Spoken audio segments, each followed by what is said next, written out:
about to start playing a pedal harp, you may be wondering how you're going to manage the 7 pedals and whether there's anything you can do to prepare for that. In today's Coffee Break Harp, I'm going to show you how to get started with pedals, and I will also share 3 simple habits that will help you ease into this so you get used to playing your pedal harp in no time.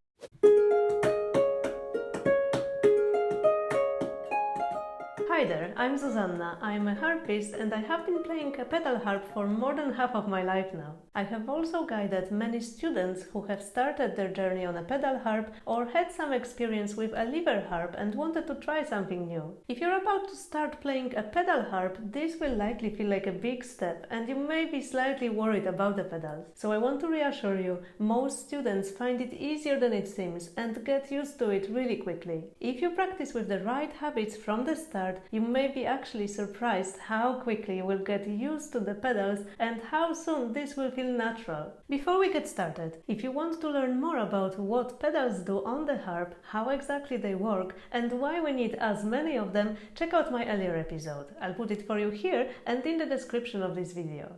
Now back to getting started with the pedals. If you feel worried because of the number of pedals or the thought of moving both hands and feet at the same time feels like a lot, I want to put your mind at ease. Just because you've got all these pedals down there, it doesn't mean you will need to keep moving all of them all the time and to have your feet constantly busy. Just like you won't be using all 40-something strings on your harp right away, you get to take the time and get used to your pedals one tiny step at a time. The first of these steps is learning the order of pedals and which pedal is responsible for which of the strings. From left to right, we've got D, C, B for the left foot and E, F, G, A for the right. In the episode notes, you'll find a link to download a handy chart that you can place on your music stand as a reminder. If you haven't got the chart with you and can't quite remember their order, you can also use mnemonics where the first letter of each word is the name of a pedal. One of my favorite is "Don't come back, even for good ale," but you'll find plenty of others.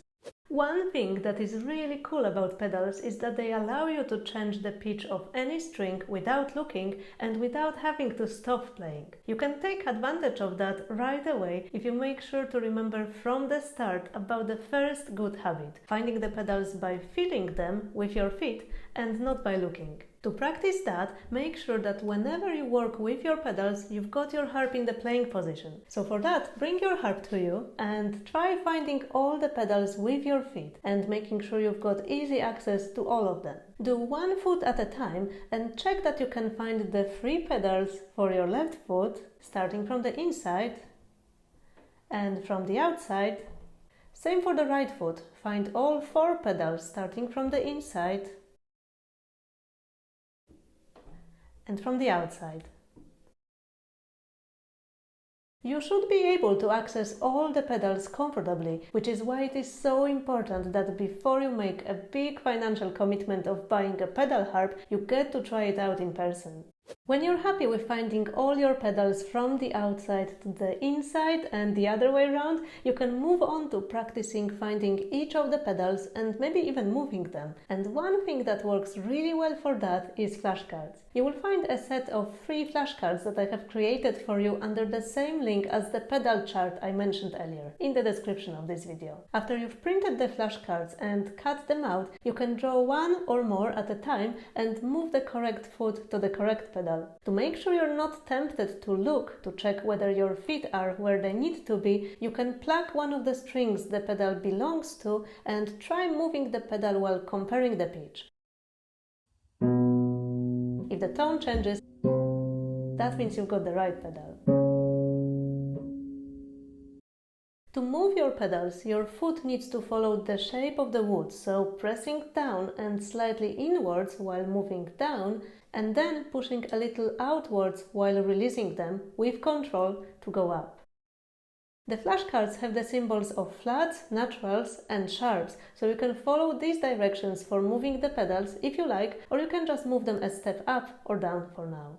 Now that we've mentioned moving the pedals, let's talk about the second important habit, which is keeping your feet on the pedals. Even though at the beginning, when you're just starting your adventure with the pedals, you may be only moving one or maybe two per piece, you want to make sure that this change happens quickly and quietly. This is much easier done when your foot is already on the pedal that you have to move. Then you can make sure that you've got the time to make that careful move of down and inwards or up and outwards while following the shape of your harp without making any extra noise. Now I know that when you only have one or two changes, it may feel like a lot to ask for your foot to be always there.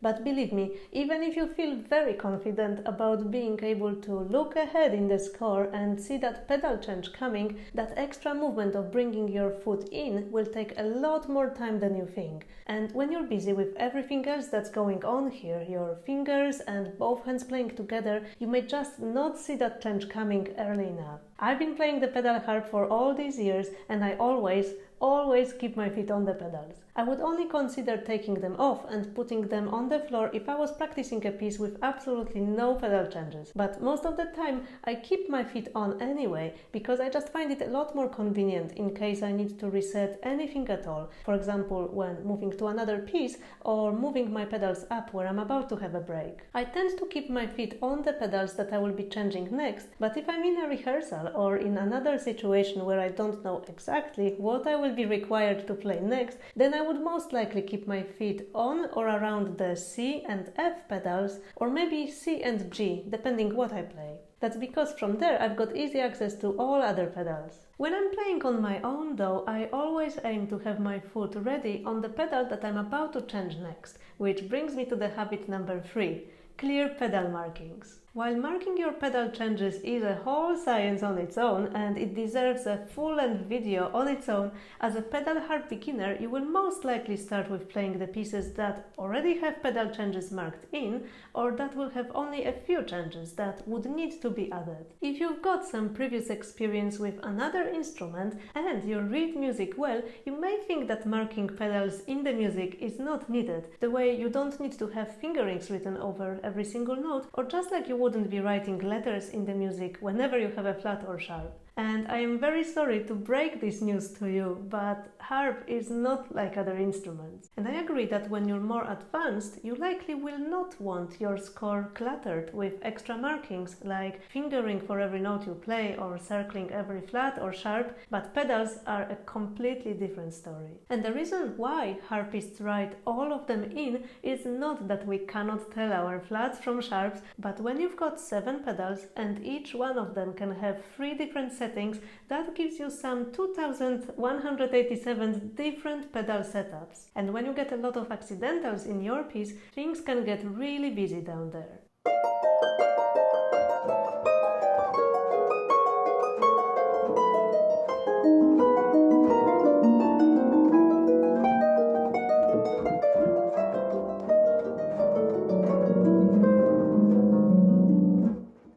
Of course, I recommend that you start with pieces that only have 1 or 2 pedal changes, but I even more highly recommend that you put in place good habits right from the start and mark all your pedals clearly. I like writing my pedals in red, right foot markings always above the left, and if either foot moves the same pedal in quick succession, I draw a line connecting the 2 markings.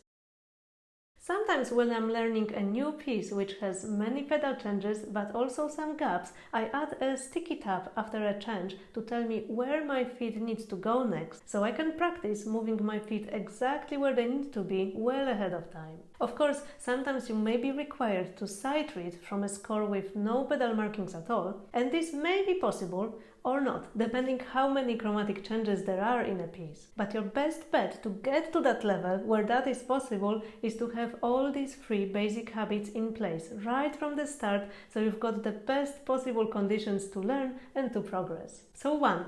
Finding each of your 7 pedals without looking, you can use my flashcards for that. 2. Keeping your both feet on your pedals, preferably on the one you need to change next. And 3. Keeping your pedal markings clear and easy to read.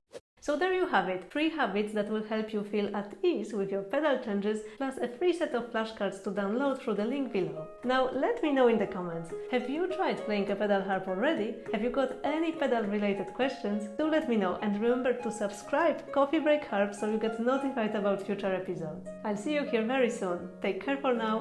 Bye!